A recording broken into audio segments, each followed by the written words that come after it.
taking the Middleburg train, and we're going to the Museum of Fine Arts in Boston. Here we go. All aboard. So we're on the train, on the way to Boston. Getting there. There goes our train. And this is the Museum of Fine Arts. This is the Fenway entrance, and this hasn't been open in decades. But they opened it up because look at the construction over there.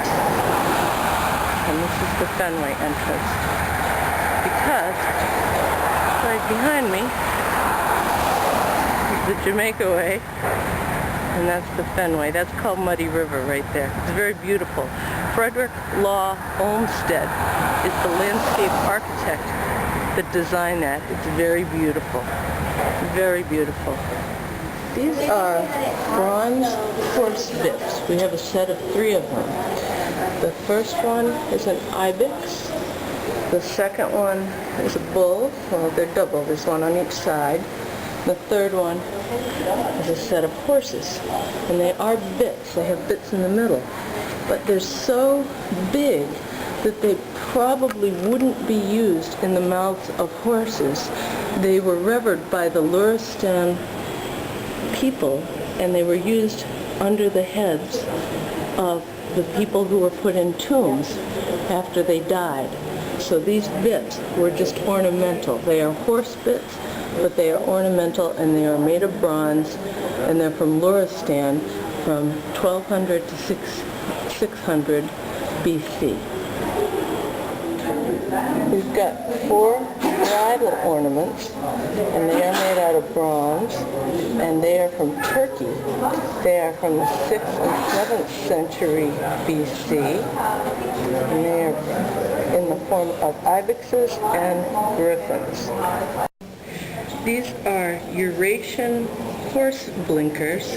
They're made out of bronze, and they are dated from the late 9th to the early 8th century BC. This is Eurasian. This is made out of bronze. How great is this? This is an ornament for a chariot horse. It's from the 9th century BC, and it's made out of bronze. And this next piece is also made out of bronze. It's also Eurasian. It's the late 9th to 7th century BC. It's a horse collar. It has winged sphinxes on it. These are little funerary animal figurines from northwest Iran, from the Iron Age. They're made out of bronze. They're dated about 1100 to 800 BC, and you would find them in the tombs. And the one in the upper left is a man riding a horse, and the one on the right is a chariot pulled by 2 horses. Can you see that? And they're just little figures made to represent horses pulling a chariot. This is a relief of a chariot race. It's dated about 540 BC, and it's from Greece, Eastern Greece. It's made out of clay, terracotta. This was found in a tomb in Sicily about 500 BC. It is a horseman and a dog, and it is made out of terracotta. Pretty great.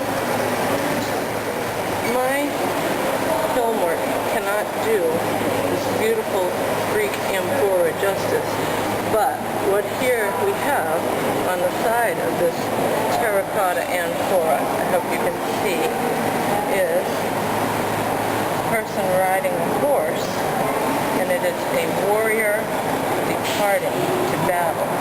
It is Greek, and it is also about 540 BC. The museum has an incredible collection of Greek terracotta ware. I just want you to see how unbelievable it is. It really is. On this spectacular Greek vase, the figures are depicted harnessing the horses into the chariot. So you can see them harnessing harnessing the horses into the chariot. It's also about 540 BC.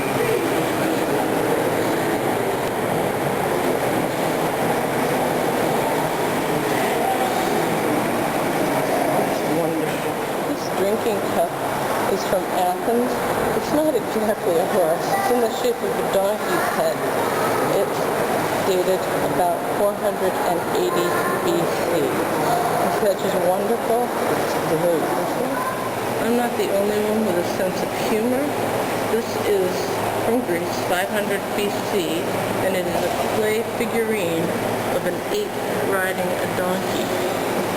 That is what it is. I kid you not. And this is a little more serious. This is a warrior mounted on a horse. It's also from the Archaic period in Greece, about 500 BC, thereabouts. This helmet is Italian.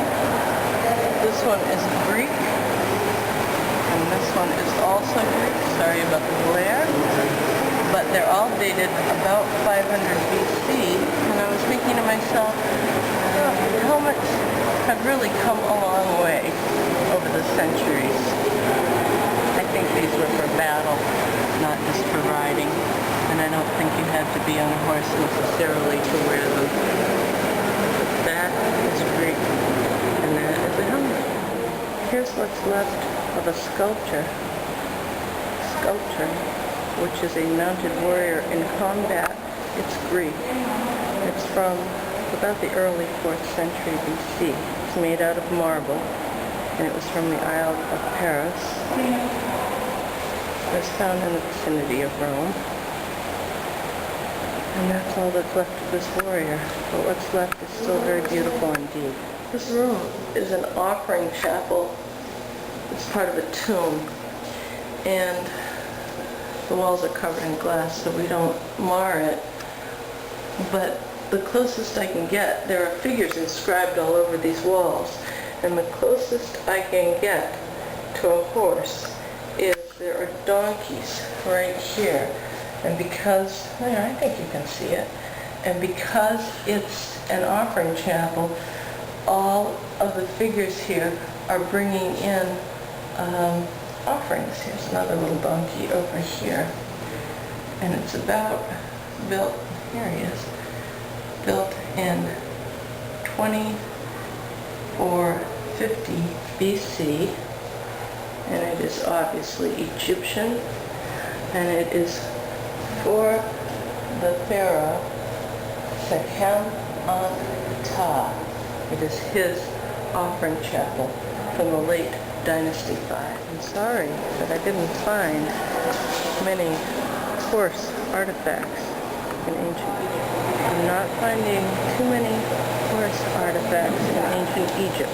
Not too many horse artifacts in ancient Egypt, but I will keep on looking. I did find some donkeys, which are very economical to use, hardworking and economical for processing food and milling grain. But I will keep searching for it. This is by Singer Sargent. These are the horses of Apollo. And I'm sorry it's such a funny angle, but it's because it's on the ceiling.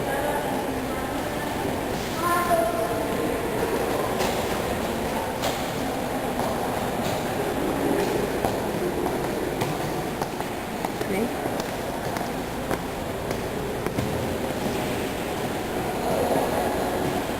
The Horses of Apollo by Singer Sargent. He did a whole bunch of friezes up here, and they're very, very beautiful. Murals. He did a whole bunch of murals, and they're very, very beautiful.